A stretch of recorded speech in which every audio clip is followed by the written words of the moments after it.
अवधूत चिंतन श्री गुरुदेव दत्त श्री स्वामी समर्थ. तर थंबनेल बघून तुम्हालाच समजलंच असेल की आज आपण बाळूमामांच्या जन्म ठिकाणी जात आहोत. संत बाळूमामा हे 19व्या शतकातील एक थोर संत. धनगर समाजात जन्म घेतला. त्यांचा जन्म 3 ऑक्टोबर 1992 रोजी बेळगाव जिल्ह्यातील अकोळ येथे झाला. त्यांचे वडील मायाप्पा आणि आई सुंदरा. त्यांचं संपूर्ण नाव होते बल्लाप्पा मायाप्पा आरभावे. बालपणातले जगावेगळे वागणे सुधारावे म्हणून त्यांना त्यांच्या वडिलांनी चंदूलाल शेटजी यांच्याकडे चाकरीला ठेवले. काही काळानंतर बहीण गंगूबाई हिच्याकडे मामा राहू लागले. त्यांचे भाचे बाळूमामांना मामा म्हणत. तेव्हापासून ते भाच्यांचे मामा आणि जगाचे बाळूमामा झाले. मामा नेहमी खांद्यावर घोंगडी, धोतर, डोक्यावर पगडी आणि हातात काठी असा साधा पोशाख करत. त्यांनी गोरगरिबांबद्दल आपुलकी दर्शवत लोकांना भक्तीचा मार्ग दाखवला. त्यांना मराठी, कानडी भाषा अवगत होत्या. ते आयुष्यभर बकऱ्यांचा कळप सोबत घेऊन फिरले आणि अनेक चमत्कार दाखवले. असे आहेत आपले बाळूमामा. तर बोलता बोलता आपण येऊन पोचलो आहोत अक्कोळ ह्या गावामध्ये. मामा बकऱ्यांचा कळप घेऊन महाराष्ट्र, कर्नाटकमध्ये वेगवेगळ्या गावी फिरत. त्याचबरोबर त्यांची समाधी आदमापूर या ठिकाणी आहे आणि त्यांनी मेतक्यामध्ये रणखांब रोवलेला आहे. तर या दोन्ही ठिकाणी आपल्याला मामांचे मोठे मंदिर पाहायला मिळतात आणि हे ते जन्म ठिकाण आहे. या घराला 150हून अधिक वर्ष झालेले असून घर अगदी जसंच्या तसं आहे. आता माने कुटुंबीय ह्या सर्व घराची काळजी घेतात. खरंच माझे कुठेतरी पुण्य आहे की बाळूमामांनी मला त्यांच्या जन्म ठिकाणी आणलं. त्यांचा जन्म इथे झालेला आहे आणि खरंच इतकं शांत वाटते इथे. बाहेरचं जग तर विसरलोच होतो. अगदी इथं भक्तिपूर्ण वातावरण आहे. इथे बाळूमामांचा फोटो आहे. त्याचबरोबर त्यांचे गुरु मुळे महाराज आणि विठ्ठल रुक्माई. आणि ह्या ठिकाणी बाळूमामा जेव्हा बाळ होते तेव्हा त्यांना इथे झोपवलं जायचं. आणि ह्या ठिकाणी आपण पाहतोय एक नाग आहे. मामा एकदा सौंदत्तीला गेले होते यल्लामा डोंगरावर. परत येताना मामांच्या मागे लागून एक साप आला होता आणि तो तिथे देवळीत राहत होता.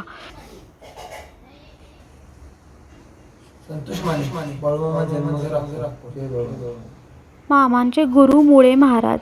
बकरी चारत असताना एकदा बाळूमामांना आकाशवाणी झाली की तू गुरु करून घे. तेव्हा बाळूमामांनी ठरवले की मी भूते काढल्याचे पैसे जो कोणी बरोबर सांगेल त्याला मी गुरु करून घेईन. काही दिवसांनी शिवारात फिरत असताना मुळे महाराज भेटले व म्हणाले, अरे बाळू, भूते काढल्याचे 120 रुपये मला दे. हे उद्गार ऐकून मामांनी गुरु म्हणून मुळे महाराजांचे पाय धरले आणि अनुग्रह घेतला. मामांच्या इच्छेविरुद्ध पण आईवडिलांची आज्ञा पाळण्यासाठी बहीण गंगूबाईची मुलगी सत्यव्वाबरोबर त्यांचा विवाह झाला होता. जय बाळूमामा. बाळूमामांचे जन्मघर अक्कोळ आणि हे जे घर तुम्ही बघताय ते बाळूमामांचे जन्मघर आहे आणि आहे त्या अवस्थेमध्ये आहे. जवळजवळ मामांचा जन्म होऊन ह्या घरामध्ये 133 वर्षे झाली. 33 वर्ष झाली तरी हा मामांच्या जन्माच्या अगोदरचं घर आहे.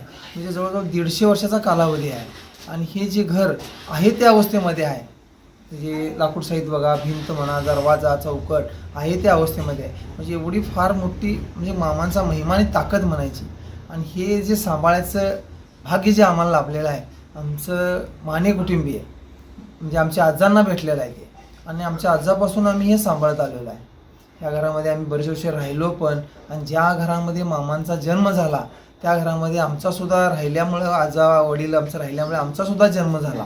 आमचं कुठं तर मागच्या जन्मातलं पुण्य म्हणायचं भाग्य की ह्या मामा जन्मल्या घरामध्ये आम्हाला जन्म घ्यायला मिळालं आणि सेवा करायची संधी मिळाली. आणि तेव्हापासून हे आम्ही घर सांभाळतोय. जय बाळूमामा. खरंच आमची काहीतरी गेल्या जन्मीची पुण्याई असेल म्हणून आज आम्ही ह्या ठिकाणी पोचलो आहोत. मामांचे भक्त कर्नाटक, महाराष्ट्र, गोवा आणि त्याचबरोबर आंध्र प्रदेशमधूनही येत असतात. तर दर रविवारी आणि अमावास्येला इथे मोठा महाप्रसाद असतो आणि मुख्य नाचणीची आंबील या ठिकाणी प्रसाद म्हणून दिली जाते. मामांनी भरपूर सारे चमत्कार केले आणि भक्तीचा मार्ग दाखवला. असे हे संत श्रेष्ठ श्री बाळूमामांचे जन्मघर. श्री सद्गुरू बाळूमामा की जय. खरं तर इथून पायच निघत नव्हता, पण बाळूमामांचा आशीर्वाद घेऊन आता आम्ही पुढे चाललो आहोत. ज्या मंदिरामध्ये त्या ठिकाणी बाळूमामांच्या हातातील काठी आणि ते जेवायचे ते ताट आणि 1 रुपयाचा कॉईन तिथे आहे. अक्कोळ या गावामध्ये भरपूर सारे बाळूमामांचे नातेवाईक आहेत, तर हेही त्यांचे एक चुलत नातेवाईकच आहेत, चुलते आहेत. बाळूमामा ह्या ठिकाणी यायचे, तर मामांच्या चुलत्यांनीच इथे मंदिर बांधण्याचे काम करत आहेत. जन्मठिकाणाहून अगदी 5 मिनिटाच्या अंतरावर हे मंदिर आपल्याला पाहायला मिळतं.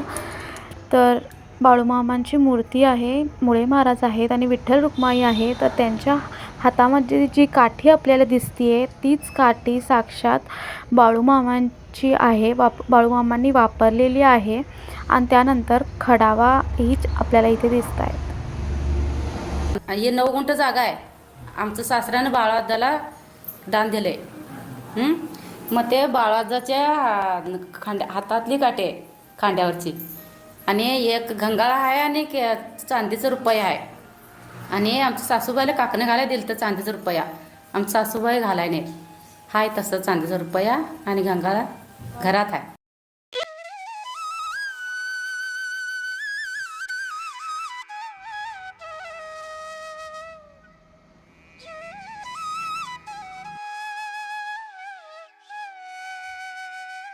बाळूमामांच्या नावानं चांग भलं. छान सुंदर असं बाळूमामांचं दर्शन घेऊन, त्यांचा आशीर्वाद घेऊन आता आम्ही परतीच्या प्रवासाला लागलो आहोत. तर जास्तीत जास्त लोकांपर्यंत हा व्हिडिओ शेअर करा, जेणेकरून बाळूमामांचं जन्मघर, जन्मठिकाण पाहायला मिळेल. जय बाळूमामा.